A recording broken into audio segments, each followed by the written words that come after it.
Antes de começar o vídeo, eu quero pedir a você que acompanha o Blog da Cidadania que se inscreva no nosso canal, curta e compartilhe os nossos vídeos, acione o sininho das notificações, que assim você nos ajuda a fazer o nosso trabalho.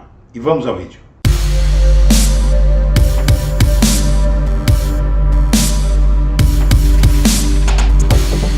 Bom dia, senhoras e senhores. Hoje é 3 de dezembro de 2022, são 8 horas da manhã. E os bolsonaristas estão cada dia pior. Sósia de Lula. Aliados esperam que coletiva de Lula enfraqueça a teoria conspiratória bolsonarista. Você vai se surpreender. Apoiadores de Bolsonaro disseminaram em rede fake news sobre presidente eleito para alimentar tese de virada de mesa golpista. O objetivo da entrevista coletiva concedida por Lula nesta sexta-feira em Brasília era falar sobre política, composição do governo e questões orçamentárias. Nos bastidores, porém, seus aliados viram outra utilidade para o evento: ajudar a desacreditar de uma vez por todas os boatos que prosperam nas redes, acredite se quiser, de que Lula teria morrido e sido substituído por um sósia ou um robô, ou coisa que o valha. Atingiram o ápice da loucura. Não que os lulistas tenham qualquer temor de que o boato prejudique a legitimidade ou a garantia da posse do futuro governo.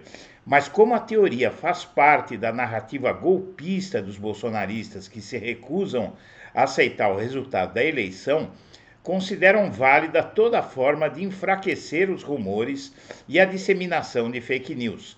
Mais importante do que as informações que ele passou foi o fato de ele aparecer e acabar com essa boataria, explicou a equipe da coluna, um integrante da equipe de transição. Na entrevista, Lula não foi questionado sobre os boatos e não os mencionou, mas respondeu a uma pergunta sobre seu estado de saúde. Os médicos pediram para eu ficar mais tempo sem falar, mas por mais que eu faça esforço, eu não consigo ficar sem falar, disse ele, que operou uma leucoplastia no mês passado.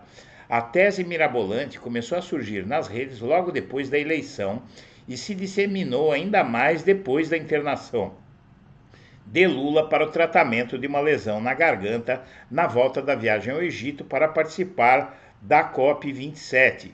O fato de a agenda de Lula ter se concentrado em encontros internos ajudou a fomentar a boataria, que tem um rol bastante criativo de versões. Entre elas está a de que Lula faleceu em decorrência de um AVC na Bahia logo após o segundo turno. Outros sustentam que o petista morreu antes mesmo da conclusão da eleição. Por essa teoria, teria sido necessário substituir Lula por um sósia para garantir a posse e depois repassar o poder ao vice Geraldo Alckmin. Com o sósia sendo diplomado, eles comunicam a morte do ladrão e o vice fica no poder, escreveu um bolsonarista em um grupo de Telegram monitorado pela equipe do jornal O Globo. O presidente fica se o Lula estiver morto antes de ser diplomado, respondeu outro militante. As evidências apontadas para sustentar tal façanha beiram o delírio. Em diversos grupos, apoiadores de Bolsonaro reproduzem fotos de Lula e apontam elementos visuais que entregariam o impostor, como alegados indícios de uma máscara ultra-realista até a suposta mão esquerda com 10 dedos. Eles acreditam, agora sou eu que digo aqui, eles acreditam que se fossem falsificar um Lula, ele seria um Lula com 10 dedos, não tomariam cuidado nem de esconder um dedo a mais. Lula perdeu o dedo mindinho do membro quando era operário no ABC Paulista. Os supostos indícios usados nas imagens manipuladas são, na verdade, detalhes de fotos de Lula amplificadas que mostram flacidez da pele do rosto e do pescoço provocada pela idade. Lula tem 77 anos e até mesmo o reflexo de sua mão direita por um espelho. Nem todos os bolsonaristas embarcam na história, contudo. Lula não está morto e nem tem 5 dedos. Isso é mais uma mentira que esquerdista fica forçando na gente com truque simples. Ângulo, edição, para ficarmos igual idiotas, perdendo tempo com uma coisa que não importa, escreveu um apoiador mais lúcido que os outros. E, na verdade, minha amiga, meu amigo, é impressionante que estejamos discutindo coisas como essa, mas isso é uma demonstração de há quantas anda o país, do que aconteceu neste país, do surto de loucura que se apoderou de uma parte minoritária, mas considerável, né? Porque esse bolsonarismo raiz é muito pequeno, é pouquíssima gente, engloba pouquíssima gente, mas é o que há de pior e o que movimenta toda a máquina bolsonarista. Então esses malucos, eles acabam movimentando o bolsonarismo como um todo. E agora isso, ainda bem, está chegando ao fim, mas chega a assustar o nível de delírio dessa gente. E o Exército se opõe à troca antecipada de comando e tenta demover a FAB.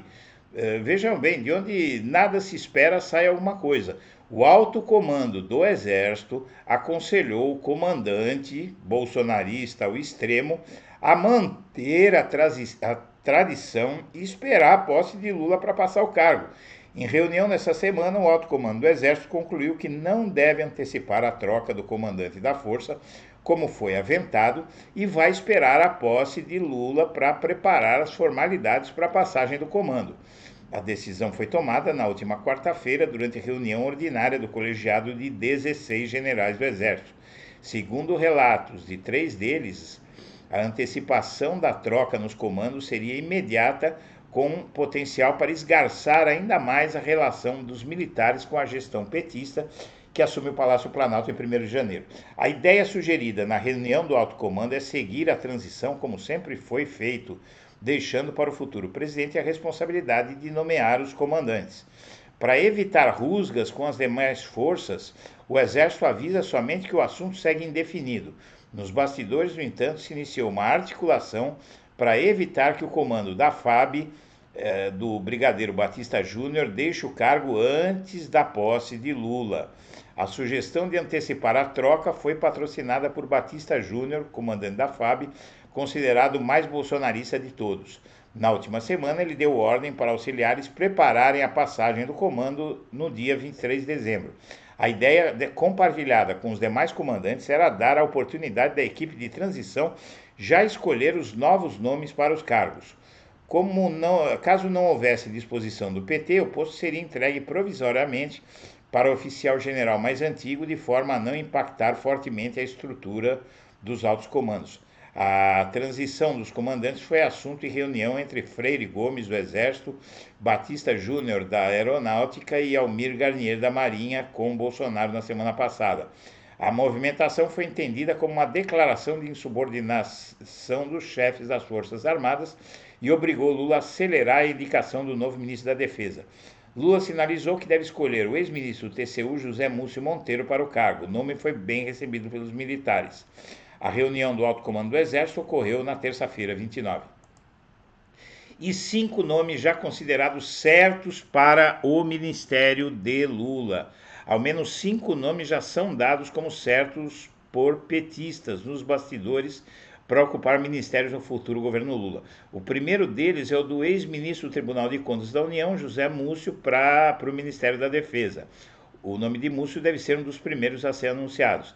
Quem também está próximo de ser confirmado é o senador eleito e ex-governador do Maranhão, Flávio Dino, para o Ministério da Justiça, e a dúvida que persiste é se ele acumulará o comando da segurança pública, como mostrou a coluna do Metrópolis. Aliados do Dino sugerem que a pasta da Justiça continue unificada. Já o ex-chanceler do segundo governo Dilma, o embaixador Mauro Vieira, desponta hoje como favorito para ser nomeado como ministro das Relações Exteriores do novo governo. Segundo aliados do presidente eleito, o nome de Mauro tem o aval de Celso Amorim. O ex-prefeito Fernando Haddad, por sua vez, deve ser o ministro da Fazenda. Lula, segundo petistas, está falando com gestos, indicando que Haddad já está certo. O último que os petistas apontam como futuro ministro é Rui Costa, que deve ser ministro da Casa Civil.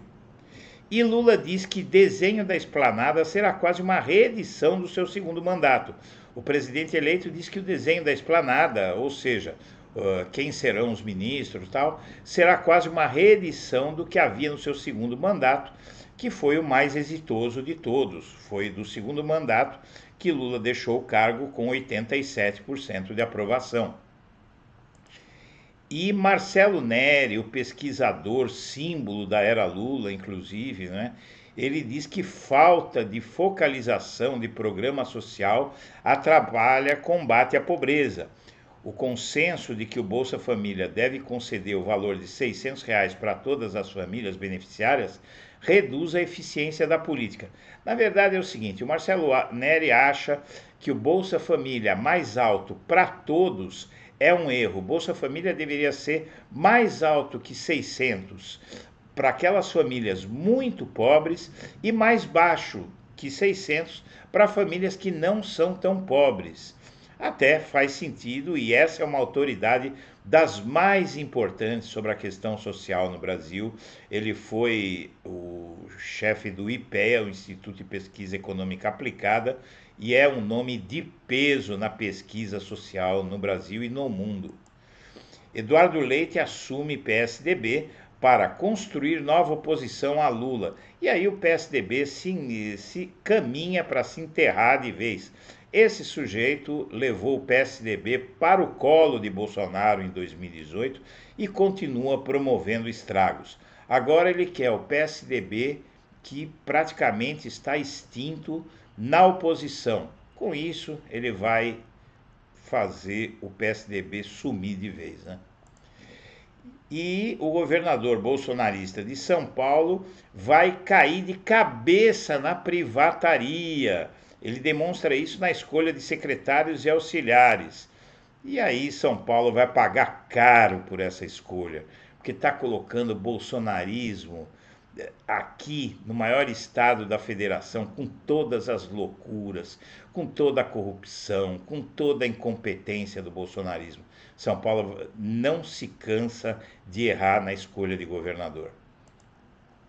Um mês após eleições, veja as recomendações já feitas pela equipe de transição de Lula. A equipe de transição que trabalha no Centro Cultural do Banco do Brasil já entregou o primeiro relatório. Passado pouco mais de um mês, no fim das eleições, a equipe de transição de Lula já apresentou uma série de recomendações. O trabalho da transição é coordenado por Alckmin e ele explica que caberá à equipe de transição fazer uma radiografia da gestão Bolsonaro. Foram nomeados 31 grupos técnicos. As equipes trabalham em um diagnóstico da situação da máquina federal. Em 30 de novembro foram entregues os primeiros relatórios com recomendações. Entre as recomendações já feitas, algumas referem-se à revogação de atos de Bolsonaro, outros tratam da reestruturação administrativa a ser implantada pelo novo governo. Veja abaixo os detalhes que já foram revelados. Você tem aqui uma série na economia, o grupo técnico já está tratando, tem a participação de André Lara Rezende, Guilherme de Mello, Nelson Barbosa, e no trabalho e emprego, o grupo da transição que discute o mercado de trabalho vai propor abandono de propostas de Bolsonaro. A Previdência Social, o integrante do grupo técnico da Previdência é o ministro José Pimentel, e ele defendeu que o Dataprev, empresa pública e tecnologia de informações da Previdência, não seja mais privatizada. Minas Energia, o senador Jean Paul Prats, integrante do grupo técnico de Minas Energia, afirmou que o governo eleito pode propor um mecanismo para amortecer preços dos combustíveis. E o grupo técnico da Justiça e Segurança Pública, sob o comando do Flávio Dino, diz que é preciso discutir uma modulação da quantidade de armamento que já está na mão da população. E negros são 24,7% nos grupos de transição e nenhum na economia, apesar de os negros serem a maioria, os negros e descendentes de negros serem a maioria da população brasileira. É o tal do racismo estrutural que se reproduz até nos espaços mais libertários, né? E motivados por rixa com Alexandre de Moraes, bolsonaristas e petistas se unem contra a PEC dos juízes. E, na verdade, ambos estão certos, porque a proposta de emenda constitucional para os juízes é uma mamata que vai dar mais dinheiro e benesses para quem já tem muito. Minha amiga, meu amigo, nós agradecemos a atenção e estaremos de volta ao meio-dia. Um abraço para todo mundo.